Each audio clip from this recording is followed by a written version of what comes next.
Welcome into a new presentation of ACC Baseball Etc, part of the D1 Baseball Podcast Network, and the next in our line of head coach interviews throughout the ACC. We call them preseasoning interviews. I'm Daron Vaught. I'm joined by Miami's JD Arteaga. JD, welcome. No Danny Graves today. He said to tell you hello. And then Bradley Smart, who's been in on all or most of these interviews with me so far in the preseason. You might have heard there was this big snowstorm throughout the United States. He's based in Philadelphia.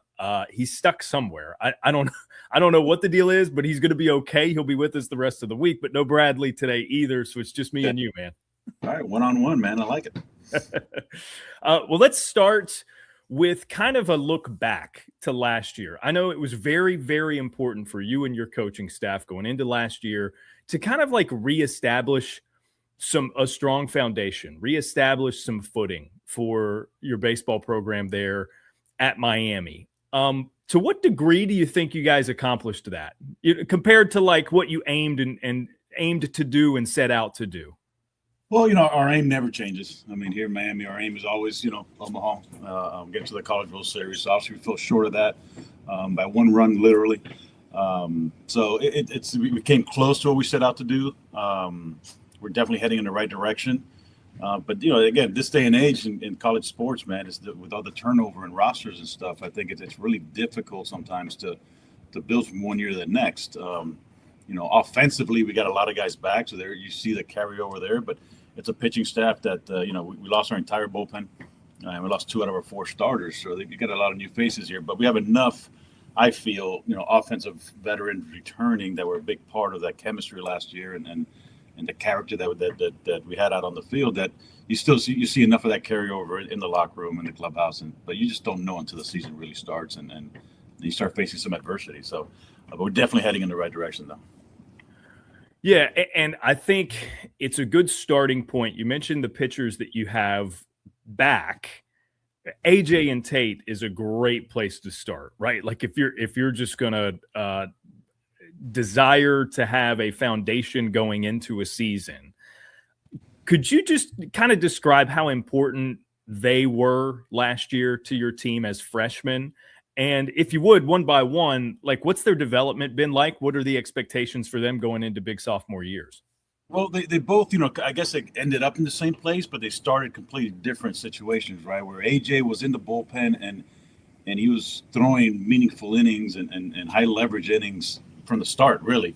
And it just kind of catapulted into the starting role. And really, by the end of the day, you could argue he was our number 1 starter. And, we did go with him game 1 in the Super Regional. And where Tate didn't really have a role, he was kind of stuck in that long relief middle guy that, someone basically has to, fail at their job for him to come into the game. But, it was a conversation with Tate, hey, be patient, keep developing, keep getting better. Your time's going to come. And it came a little earlier than we expected. His opportunity, but fully took advantage of that. Credit to him, and they both kind of ended the same place in the rotation, right? So, as far as development, they're both continuing to get better. They're 2 different types of pitchers, right? I think AJ really realizes his strength is how much movement he has on his pitches, and he's getting outs with bad, poorly located pitches, but there's so much movement in him that he's tough to hit.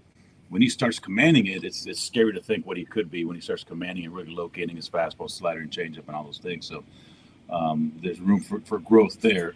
And it's Tate's situation. He has 4, sometimes too many pitches, you can say. He's got 4 or 5 pitches, and it's really narrowing it down and then having 3 really plus pitches. But he's got the ability to pitch forwards and backwards because he can manipulate the ball, and he's got a cutter and a slider and a curveball and a changeup and a fastball. So you can pitch forwards and backwards more. And now it's just learning how to pitch in the zone and learning to get out the way, with his strength, and not where he wants to be, but who he is. And they're both getting there. They're both getting there and improving every day. Yeah. So with those 2 as the starting point, walk me through, these off seasons are not what they used to be, right? And they start right away. Walk me through, JD, you and your staff, just kind of the approach with knowing, okay, these 2 are back and we gotta fill out a pitching staff around those guys. Like, were there certain things you prioritized to to provide some variety. Obviously, a left-hander is probably ideal in that as well. And you've got Rob. What was the thinking around, okay, let's build a pitching staff around what we have coming back? Well, we might do things a little differently here, and I like to build a staff from the back end forward, right? That, the ninth inning is so important. And historically for us, not starting with Danny, but Danny was obviously one of the great closers here. But before him, Rick Rather, and we always had a bullpen that everyone had their specific role, right? And it wasn't the hot hand just kind of finish the game. We had a closer that his eighth and ninth inning is his inning, and a setup man in the seventh, and a right-handed side from the left-handed side, whatever it is. So I like to build a staff from the back end forward. So really finding that closer, right, to take over Brian Walters, the innings and the saves that we lost in Brian Walters. And we feel that we've done that. Ryan Bilka comes to us. He has some closing experience. He's got the mentality, and it's a max effort, power fastball split combination with a little bit of a slider. So he kind of fits that mold and that build and what you would expect out of a closer. So we feel that we have our closer in him. And then we got some options there that we got a left-handed, right-handed option coming out of the bullpen in the setup role. And then, the starters are a lot of guys competing for that, and understanding that there's 2 spots open, and you probably have 4 or 5 guys competing for those 2 spots. But the 3 that aren't the starters, they have to play a significant role in the bullpen. So the challenge now is at what point you make the decision to get those guys ready for the bullpen. Most guys coming out of high school have been starters their whole lives, right? So they don't number one, might not understand the importance of a bullpen. And they might feel like, well, I lost the fight to get a starting spot, and not realizing the importance and the value in the bullpen. So getting them to understand that importance of that, and no, you didn't lose. We kind of got to build the whole staff and finding out how to have success, and not just individual as a pitcher, but as a staff as a whole. So that's the challenge right now. So again, we feel like we're good with a Friday, Saturday, and the closer and the setup roles. We got some names there that are more than capable of doing it. They just haven't done it here yet, so opposite of the hitting, where we know exactly what we have on the offensive side. But so far, which as expected, pitching is usually ahead of the hitting early on. In this first weekend, the pitching has really dominated the hitting. So we're excited about that. Yeah. I'm glad you mentioned Ryan Bilka. That just seems to me like he's a dude. When you approach, hey, we got to go get a closer. You mentioned power, high effort stuff. What else goes into like what you're looking for? What you think is the best fit for that role, and why was Ryan dead on? Well, mentality, right? I mean, I remember my first year as a pitching coach here, we had Cesar Carrillo on the staff, and I was so used to having the Danny Graves and the Jay Tesmans when I pitched here. He was our best arm, and I wanted to make him the closer. Well, he didn't have, the mentality for it, and it's not good or bad. It's just his mentality was more of a starter where he kind of, as the game goes, you get stronger. You can't have that as a closer. It's do your job immediately or you lose the game. And Ryan, just spending time with him and talking to him, he just seemed to feel that mentality and that role. And then watching him pitch on the mound, man, it's aggressive. There's no fear of failure, and he's okay with challenging guys and being in the zone and making hitters beat him. And those are qualities that you absolutely have to have when you're in that role. So we feel comfortable with it there. All right, so we made it nearly 10 minutes before a Daniel Cuvée mention.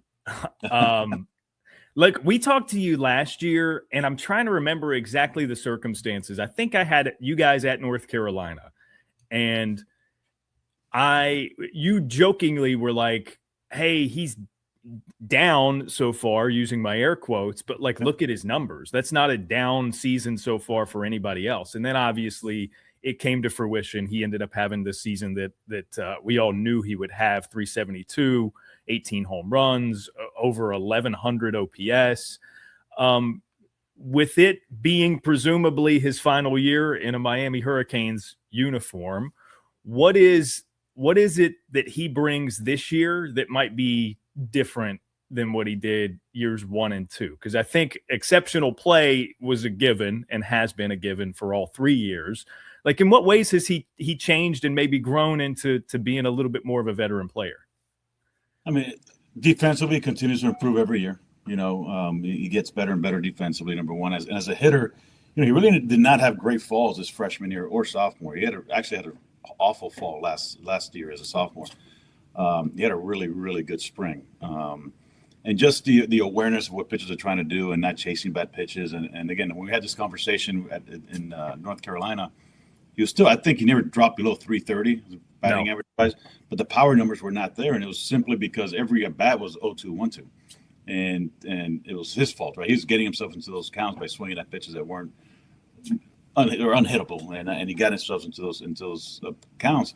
Once he started laying off those pitches and got into favorable counts, that's when the power numbers started showing up. But that shows the quality of hitter that he is, that he can hit with 2 strikes. He can still hit for average, But then at the same time, when he does damage and damage counts, that's what makes him special. So the more bats he gets, the more reps he gets, the more experience he gets, he's becoming a better and better hitter and being more selective and understanding there's certain pitches early in the count that, he can't hit, so he doesn't swing at them.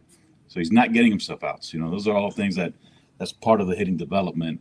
You could have all the machines and all the technology you want, but at-bats are so important in that aspect, because you can't replicate that in BP. You can't replicate that anywhere. It's being in the situation in the moment and understanding I don't have to hit every pitch that's thrown until I have to. We get to 0-2, 1-2, or whatever the count might be. So he's getting much better at that. So it's scary to see what he's going to do this year. I'm excited about it. Yeah, it's an exciting group, including a handful more of returners and guys who were big for you last year. I love that Jake Ogden is back for you. Derek Williams, you and I talked about a lot last offseason when you got him from Wichita State, a player I really like. Max Galvin, Michael Torres. I really loved what I saw out of Fabio Peralta in the outfield for you last year as a freshman, defensively for sure. What stands out as important elements to what those guys give you coming back? I think the camaraderie, right, and how close that group was, and I loved it. And I saw an interview with Daniel Cuvée, and they asked him, "Who's your favorite player?" And you might think he's going to throw out a big league name or something. And his favorite player is Jake Ogden. I mean that was cool, and I thought that's awesome. That tells you all you need to know about our team, and those are the characteristics that I was talking about earlier. About we have enough of those guys coming back from last year's team that hopefully continues to spread and teach the other guys the way things work. So, but it's a group that it's team first. It's those guys you talk about, Williams, and you talk about Galvin. Those last year was their draft year, So I don't think people understand the pressure that some of these kids put on themselves because it is their draft year, So they tend to come back now this senior year. This is it. My last year in college baseball for sure, but that added pressure of the draft and everything.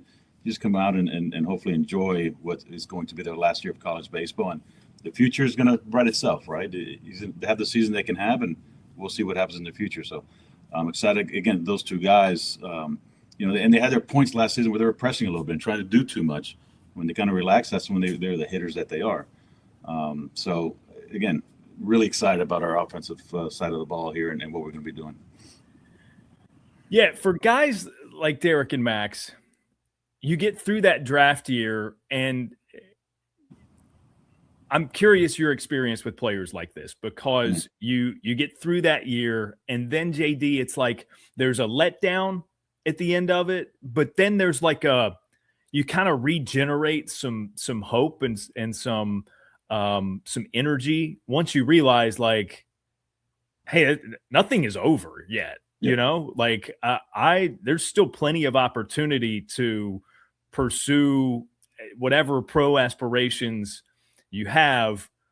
And then you get sort of the added bonus of an extended college career, which presumably up to that point has been fun and enjoyable. And you get to ride it out one more time with your guys in pursuit of Omaha that you're talking about. Just from your experience, when that happens to a player, there's got to be like a freeing element to it that next year, right?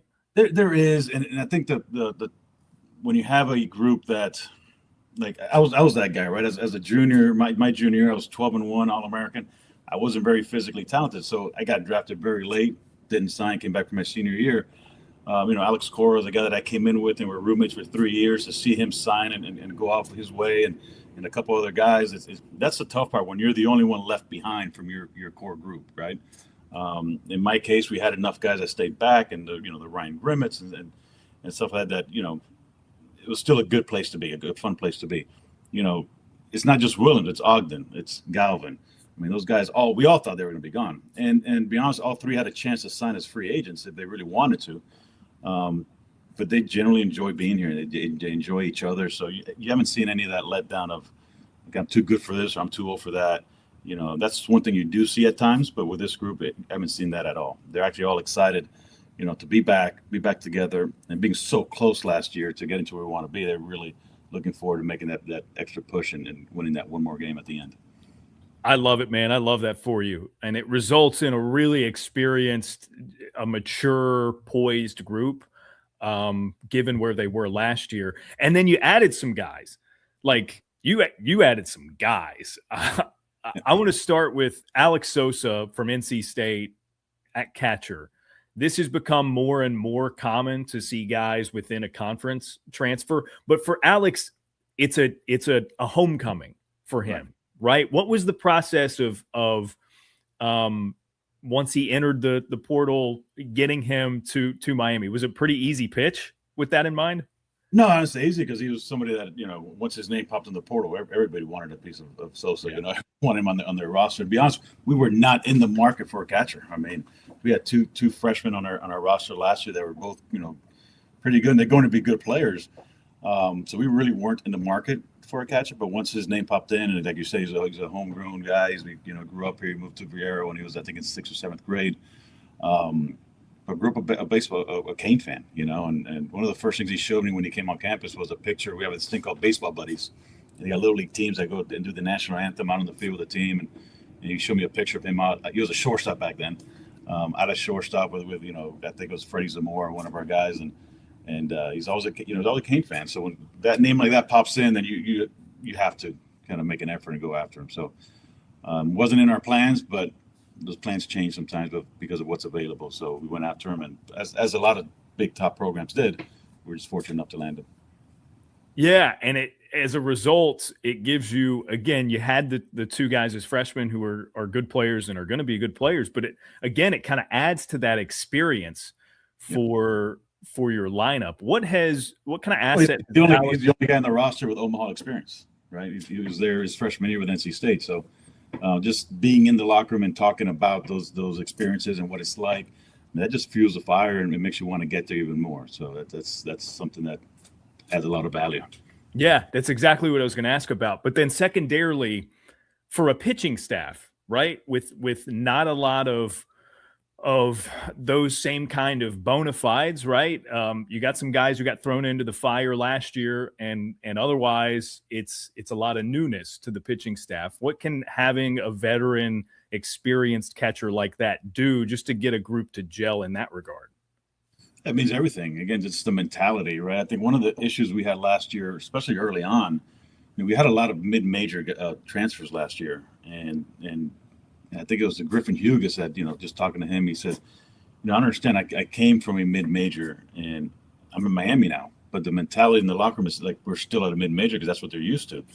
So that's something that, you know, I didn't realize is something you got to teach and instill in these guys, that you're not at a mid-major, you're at the University of Miami, you're in the ACC and playing those type of schedules, and that's the roster you're on. You know, again, having somebody like Sosa there, it brings kind of the same aspect, right? And now it's the Omaha experience. It's the same as going from a mid-major to a big Power Four and a program like Miami's.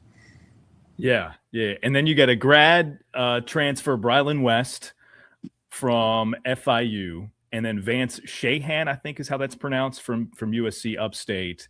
Who's Palm Beach originally, and you know, a really, really good player. Again, very experienced player. Went through some medical issues early in his college career, so he redshirted as a freshman. But you know, battling through those things and being where he is, that tells you everything you need to know about him.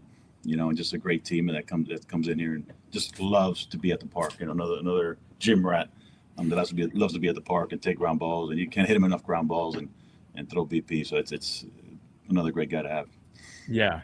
And then Brylan, he's close by. What stood out there in terms of we couldn't get him out. You know that those midweeks against FIU, he seemed to, you know, he's on base all the time. But again, experience. I mean, there aren't many pitches or situations he hasn't been involved in. 2 years at junior college and 2 years at FIU, and just a guy that's going to be. I don't know where he's going to be in the lineup, but there's a chance that you have a guy like Cheyenne that hit 370 last year with 14 home runs, hitting eighth. There's a chance of that, and Brylan being 6'7" somewhere. And it's going to be a deep lineup. It's going to be a lineup that pitchers really can't take a break, and anyone if they do, anyone in the lineup can beat them. Yeah, man, it's maybe there are some other lineups that have gotten more attention in the preseason, but I'm looking at your top 6 hitters. They're all well above 900 OPS, 9 home runs or more last year, and there's more in the depth of the lineup where that came from. It's a really exciting group. How have you sort of approached wrapping your head around what to do in terms of a 1 through 9 and how to lay these guys out? Do you have something, at least like a working version in your brain? You know what? Every lineup that we kind of put out there, then you see who's not in the lineup, and like, well, that's not going to work. That guy's got to be in the lineup. This guy's got to be in the lineup. And I tell you what, our biggest challenge, our freshman class is really, really good, really talented. And the message was pretty, straight up with all of them, man. It's on any other given year, you're probably starting. It's going to be tough because some of these guys that came back, again, the 2 corner outfielders in Ogden, we didn't expect those guys back. So there's some talent on the bench, and it's hopefully the mentality that understanding just because they're not playing that night, they still got to get better, and used the pregame, batting practice and defensive work as a development and not getting ready for a game. It's a very, very talented freshman group. Our catcher Alonso Alvarez from California. I mean, it's a name you're going to get really familiar with really quick. And it goes on with Debovic and Greenhouse, and it's a good group. So our biggest challenge right now is keeping those guys. I don't want to say happy. That's not the right word, but engaged enough where every day they're getting better and understanding that their time's going to come. It might not be right away. But being patient enough, just like the talk I had with Tate DeRise last year about being patient and being ready for when your name is called. But it's a really good group. There's some depth there. Well, I think that's important, JD, right? Because just like you mentioned with Tate, and you had others last year prior to the run in the postseason, like we can look at preseason reports or whatever. There's always going to be a name for teams that do well and go on runs. There's always going to be a name that was not originally there, right? Yeah. Because somebody's got to step up. Sometimes it happens to fill a void because of an injury or whatever, and hopefully that obviously isn't the case for your Hurricanes.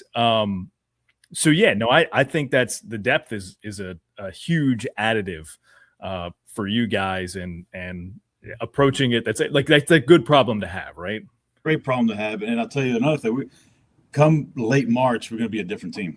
Because we're going to get 2 arms back late March that are not your ordinary arms. I mean, you get Nick Robert back, a guy that was our closer as a freshman, was our Friday night starter last year. What he brings to the table it's immeasurable. So you're getting that guy back, and you get Frank Menendez back as well. Really, the same day. They get cleared. I think it's a Tuesday before we go to Clemson, I believe. But they both get cleared the same day. So getting those, it's a right-handed and left-handed arm. Probably be in the bullpen to start off just because of the work and getting the arm in shape, but those are two huge additions to the pitching staff. Yeah, okay, so that's late March, with still a month plus of regular season play to go, a month and a half after that point of regular season play to go. Man, that's barring any, and you don't have any setbacks. That's right. a couple of big additions. So it sounds like you guys are like incorporating that into the season to some degree, right? Like to whatever degree you can without hinging hope on that, right? You got to. Yeah, it's a plan. We definitely have a plan together. But like you said, that's barring any setbacks or anything like that, and we have a pretty good idea of how we're going to handle that. But they both will definitely be in the bullpen when they first get back. Then they could maybe piggyback each other. Make it a 5-inning game where those 2 guys have a 6th, 7th, 8th, and 9th. That's a good situation to be in the weekend. So you could have a certain bullpen on Friday night, and then Saturday might be the Frank and Nick bullpen, and then Sunday you go back to your Friday bullpen, and that doesn't force you to use guys back to back. And again, it's all depends on how they're feeling, how they're throwing, because obviously they'll be the injury will be behind them. They'll be in shape. Whether they're in pitching shape that quick, that's always a question when you're talking about injuries. Yeah.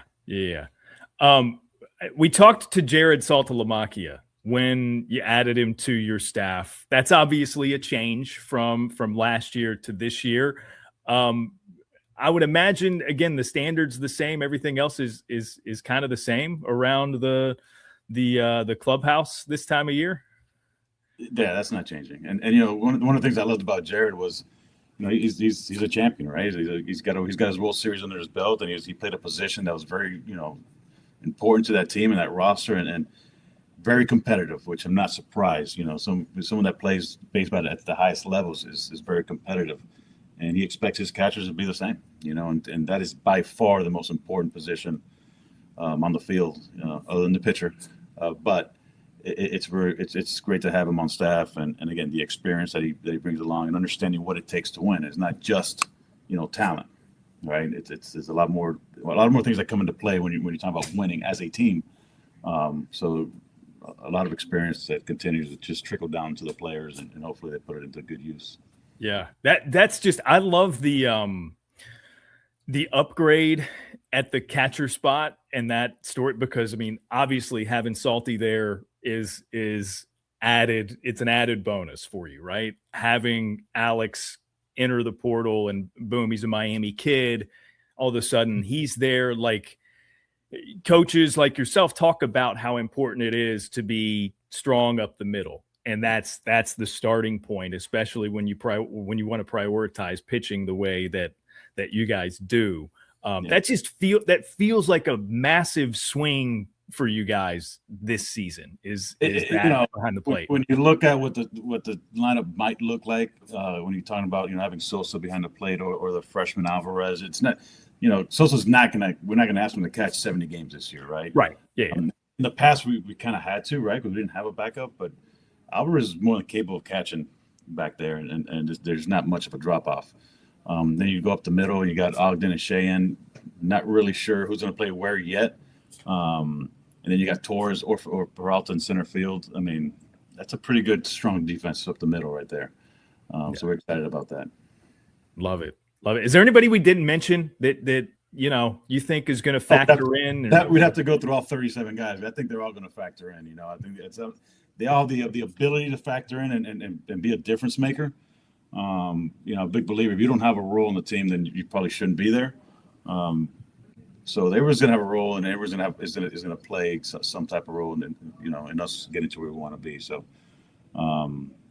might be some more moving parts on the pitching side, but hopefully you guys can come in and get comfortable, get their job done. And we play a lot of games. I think we play something like 13 games in 16, 17 days.